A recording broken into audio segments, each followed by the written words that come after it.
So let's talk about some of the implications about thinking about it from an enablement perspective. The first one we want to talk about is the tenure effect.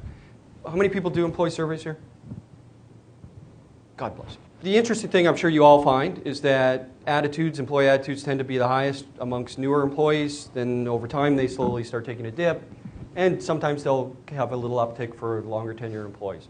Fortunately, in some organizations it just keeps going down, but we'll talk about that another day. And what's it usually chalked up to? Well, it's the honeymoon effect. You know, honeymoon's over, reality sets in, all those sorts of things. What we want to talk about is, if you think about it from an enablement perspective, you sort of get a different take on it. We talk about in the book how engagement walks in the door and trips over enablement. And we really believe that to be the case. Now, I would argue that engagement doesn't walk in the door. The opportunity for engagement walks in the door. I'm very open to being engaged. I'm probably part of the way there already, but the organization has some work to do to really connect me to the organization. And that's important. I'll come back to that in a second. I want to talk a little bit about why people don't feel a lack of enablement from day one. So why does it take a little bit of time for that enablement to trip up engagement? Well, there's a couple of fundamental reasons to that, at least two, which I'll talk about. One is that performance expectations, they're not at 100%. I mean, there is a ramping up of performance expectations. So I'm not trying to accomplish 100% from day one in most organizations. So second is, it takes a while for an employee to understand the source of their inability to be successful, right? In the early parts of my tenure, I'm more likely to assume it's me. I don't have the right skills. I haven't learned the job yet. I just don't know my way around. But over time, you're going to start to understand if there are, in fact, those sources of that frustration that exist within the work environment. You're going to start to understand those and be able to identify them. So enablement becomes an issue over time.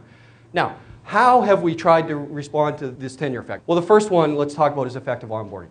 So if someone comes on, let's really get them going from day one by doing an onboarding program.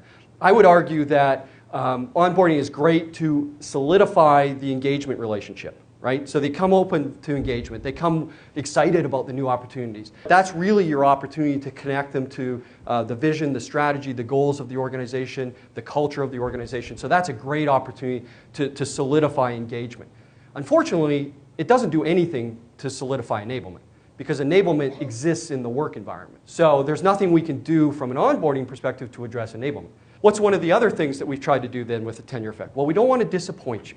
So we want to make sure expectations are clear. So let's give you a realistic job preview. Well, what happens if you have enablement issues in the work environment? What's that realistic job preview going to sound like?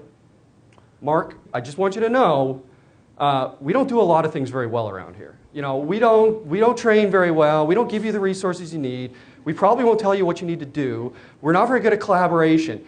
I mean, simply all you're doing is suppressing their engagement. So congratulations, you no longer have a tenure effect, but you have no engagement at all, because people just simply walking in the door are disengaged from day one. So neither of those things can really address the tenure effect, and what we argue is what you really need to be doing is addressing the issues that are causing the disengagement within those employees.